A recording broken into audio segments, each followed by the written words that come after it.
हमारे साथ वरिष्ठ जिला उपाध्यक्ष श्री कपिल देव जी बैठे हुए हैं।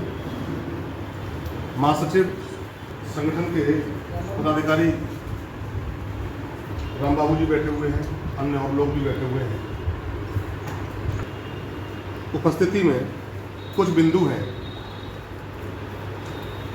अभी कुछ दिनों से हमारे मुख्य विकास अधिकारी इटावा कुछ चीज़ों का पालन नहीं करा रहे हैं और सिस्टम है कि सारे विभागों को, जितने विभाग ग्राम पंचायत के अधीन आते हैं, उनको इकट्ठा करने के बाद वो ग्राम पंचायत में प्रतिभाग करेंगे। प्रतिभाग करने के बाद में उनके द्वारा सारे जितने भी बजट हैं वो एकत्रित करने के बाद हम उसका आवंटन करेंगे, कौन सा काम जरूरी है ग्राम पंचायत के विकास कार्यों को देखते हुए। ये हमारा खुद का ग्राम पंचायतों का एक अधिकार होता है कि हम अपने हाउस में बैठक में अनुमोदित करें, इसके बाद कार्य करें। हमारा विरोध है। सीडीओ महोदय स्पष्टीकरण एक दे रहे थे, पिछले दिनों हमने देखा मान्यवर का कथन था कि सेंट्रलाइज परचेजिंग हम नहीं कराते। अगर आप सेंट्रलाइज परचेजिंग नहीं कराते हैं तो आपने ये माना है स्पष्टीकरण में कि हमने मॉडल एक रखवाया है ग्राम विकास भवन में। आपने कोई मॉडल ग्राम विकास भवन में रखवाया है कि ग्राम पंचायतें इसी तरीके का मॉडल खरीदेंगी। किसी पर्टिकुलर एक कंपनी का एक ही मॉडल होता है, वो उसका कॉपीराइट होता है। उस कॉपीराइट को नज़रअंदाज करके हम दूसरा नहीं खरीद सकते, तो सीधे सीधे वो कहीं ना कहीं ये वो मानते हैं कि हमने सेंट्रलाइज परचेजिंग कराई। दूसरा, एक बड़ी विडंबना चल रही है कि पहले कहा जाता है कि आप एक कार्य करा दीजिए और उन पर प्रेशर भी आज तक नहीं किया गया कि आप जीपीडीपी में प्रतिभाग करें और जीपीडीपी के अनुसार, उसकी गाइडलाइन के अनुसार बनाई गई कार्य योजना के तहत कार्य करें। कार्य योजना, ग्राम पंचायत विकास योजना जो बनी होती है, उसके उलट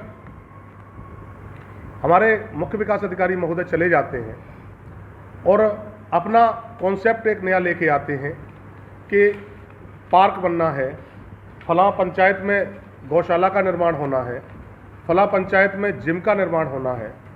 ठीक है, अच्छी बात है। एक हौसला पोषण योजना हमारे यहाँ चलाई गई थी, उस पर हम ही प्रधान लोगों ने खुले मंच पर और बैठकों में विरोध किया था कि ये चलेगी नहीं, फेल हो जाएगी, और फेल हो गई। आरओ वाटर प्लांट फेल हो गया। इसी प्रकार मैं फिर दोबारा कहता हूं कि जो ये पार्क बनाए गए हैं, इनकी देख रेख के लिए कर्मचारी नहीं होगा, इनके लिए फंड नहीं होगा, रखरखाव की व्यवस्था नहीं होगी, ये नहीं चलेंगे। 2 साल में ये पूरा पैसा बर्बाद हो जाना है। 1 रुपया भी इसका किसी काम में नहीं आना और पंचायत के पैसे का सीधा सीधा दुरुपयोग होगा। आईडी जनरेट नहीं है, कहीं भी ये स्पष्ट नहीं लिखा है कि किस तरीके से इसको बनाना है। 1 लाख रुपया आपके पास है और आप 4,28,000 का, 4 लाख, 4.5 लाख का या 5 लाख का कैसे शौचालय निर्माण करेंगे, मुझे समझ नहीं आता।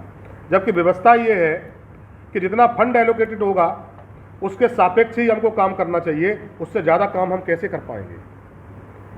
इसमें बड़ी खामी है। सीडीओ साहब इसका जवाब नहीं दे रहे हैं। इसके लिए एक लेटर भी लिखा गया था मेरी तरफ से, लेकिन उस पर भी कोई जवाब आज तक मुझे मिला नहीं है कि हम किस तरीके से इसको कर सकते हैं। ये हमने पार्क बनाना शुरू कर दिया, पैसा हमारे पास था नहीं था, उधार सुधार लेके जैसे भी प्रधानों ने किया, और करने के बाद में जब वो नया कोई प्रोजेक्ट आ गया कि अब साहब आपको कायाकल्प करना है, हम कायाकल्प में जुट गए, उसका भी लंबित हो गया। कायाकल्प के बाद में मेन चीज होती है वो है पेयजल की व्यवस्था। एक टाइड फंड दिया गया है हमको, एक अनटाइड फंड दिया गया है। टाइड फंड से हम पेयजल और स्वच्छता पे काम करेंगे। शौचालय बनवाना आपने, सार्वजनिक शौचालय बनवाना आपने, सामुदायिक शौचालय बनवाना शुरू करवा दिया। पिछले भुगतान नहीं हुए, लोगों के लंबित रह गए। प्रधान का कार्यकाल भी धीरे धीरे टर्नओवर खराब होता जा रहा है। मैं मानता हूं शासन का आदेश है, शासन ये चाहता है कि अच्छा से अच्छा हो जाए, पब्लिक के लिए हो जाए। मैं शासन की बात का विरोध नहीं करता, मैं विरोध इस बात का करता हूं कि अगर 50% पैसा सरकार अपने हिसाब से लगवाना चाहती है, सीडीओ साहब अपने हिसाब से लगवाना चाहते हैं, तो 50% पैसा ग्राम की जनता के हिसाब से, जो जनता खुद अपनी कार्य योजना बनाती है, उसके हिसाब से लगना चाहिए, न कि एक व्यक्ति विशेष की महत्वाकांक्षी योजनाओं में। शासन ने हमारी पीठ थपथपाई है, ठीक है, पीठ थपथपाई है आज, लेकिन गौशालाएं भी बनाई गई थी, उनमें 2-2 लाख रुपया चला गया था, बर्बाद हो गया, उसका क्या हुआ? कोई जवाब देगा? वो सारा पैसा बर्बाद हो गया, वो नहीं चल पाई। हमारे यहाँ अगर गलियां बन जाएंगी, खड़ंजे बन जाएंगे, तो क्या उससे इंफ्रास्ट्रक्चर ठीक नहीं होगा? ठीक है, हम कायाकल्प करना चाहते हैं, हम सार्वजनिक शौचालय बनवाना चाहते हैं, उसको टुकड़ों में धीरे धीरे भी बना सकते थे, लेकिन एकदम पूरा पैसा उनमें झोंक देना ये न्यायोचित नहीं है। इसका मैं सीडीओ साहब की बात का पुरजोर विरोध करता हूँ।